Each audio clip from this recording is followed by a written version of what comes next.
everybody. So usually, this is very new for me. Usually I'm over on Instagram, and it's just becoming apparent that it's too hard to try to explain cows and dairy in a 30-second reel. So we're going to try to start doing some things over on YouTube. Hopefully you guys can get some information to help you. I don't have a fancy intro or anything. We're just going to get straight to the information today, and we're going to talk about, you want a dairy cow. You want a dairy cow, you say you're going to go look at a dairy cow, and you're wondering, okay, what am I supposed to even be looking for? What are some things that might actually help me determine whether I need to buy this cow or not? So we're going to tackle a few of those questions today. So something I wanted to talk about is horns. If you're a cow, you need to make sure that if you get a cow that has horns, it has a good temperament. This is my girl Clamby Jane. She does have horns. However, it's never been a problem for us because she's super sweet. But you still have to watch. You still have to make sure, around the kids like that. She'll jerk quick, and if you get caught by one of those, it's not going to be fun.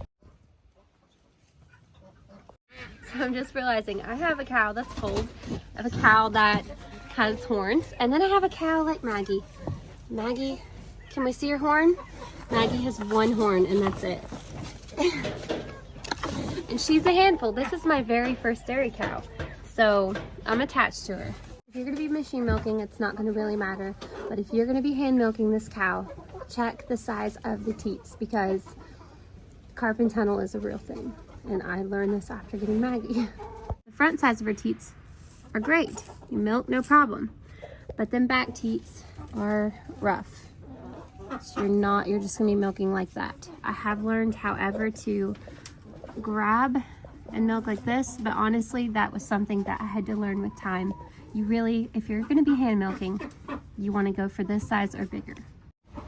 So something you really want to check on is if they say, hey, this cow is broke to milk, have them show you that this cow is broke to milk. I bought this cow as a broke to milk cow. He said she was so tame, she could be milked anywhere. I could field milk her, everything. She was just perfect.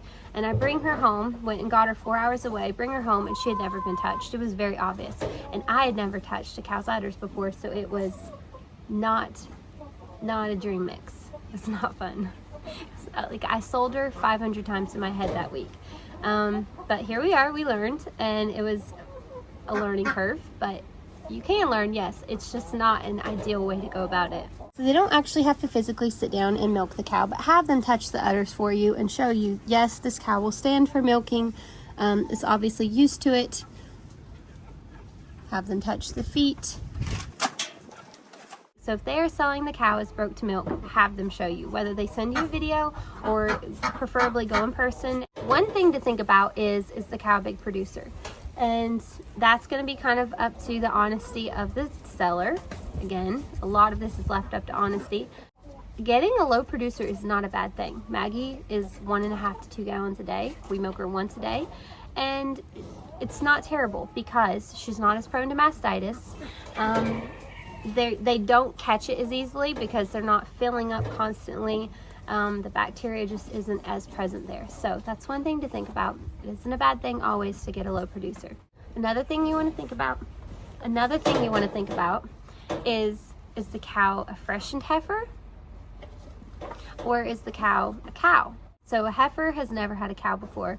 A freshened heifer has had one cow, and a cow has had several babies. If you get a freshened heifer,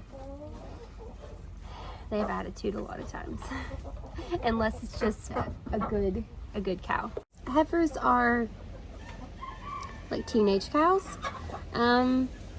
Freshened heifers are kind of the same way. So until the cow is about 3.5 on their second baby, that's when they'll start acting like an adult.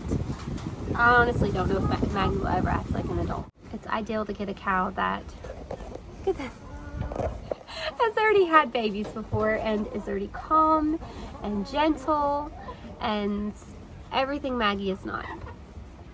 But I love her, so I can't get rid of her.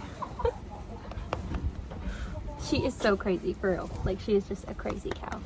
This is something else that gets people a lot. Almost everyone that has had several dairy cows has ran into this problem, me included.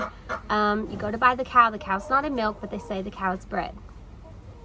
You're just taking their word for it. And I'm not saying that everybody's liars, but I am saying that is something, if you're going to make the investment in the cow, you need to back that up and make sure that that cow really is bred.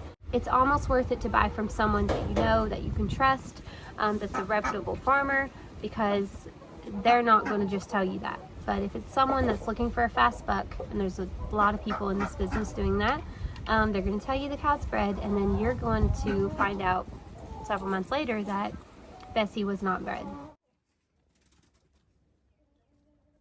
Another thing you really want to look at is the bag tight? You want to look at the bag and make sure that it's in good condition.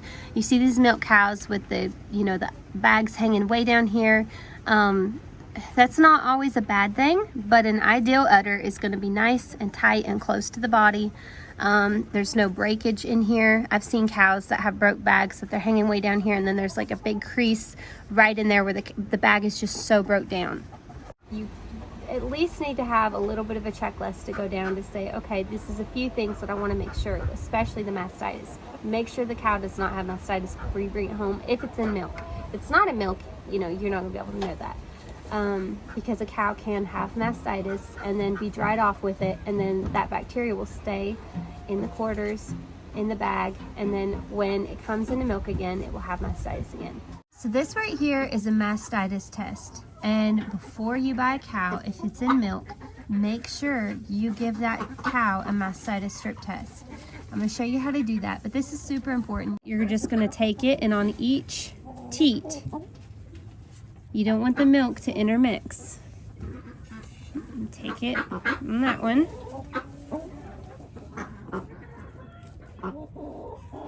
So you can see that all of these are bright yellow, but if they were blue, it would indicate that your cow has mastitis, or the cow that you're purchasing. And this is just super, super important, because I've done this before. I've purchased a cow, brought it home, and then the cow had mastitis. And that's not something you want to open up. As soon as you get a dairy cow, be introduced to that. That's just a living nightmare. And a dairy cow is a big decision. It sounds very intimidating, but I'm telling you, it's one of the best things. After having a dairy cow, I can't imagine our life not having one. Buying a milk cow is just one of those things you kind of check off your little list of things to safeguard yourself, but at the end of the day, you also have to trust your gut and go along with that.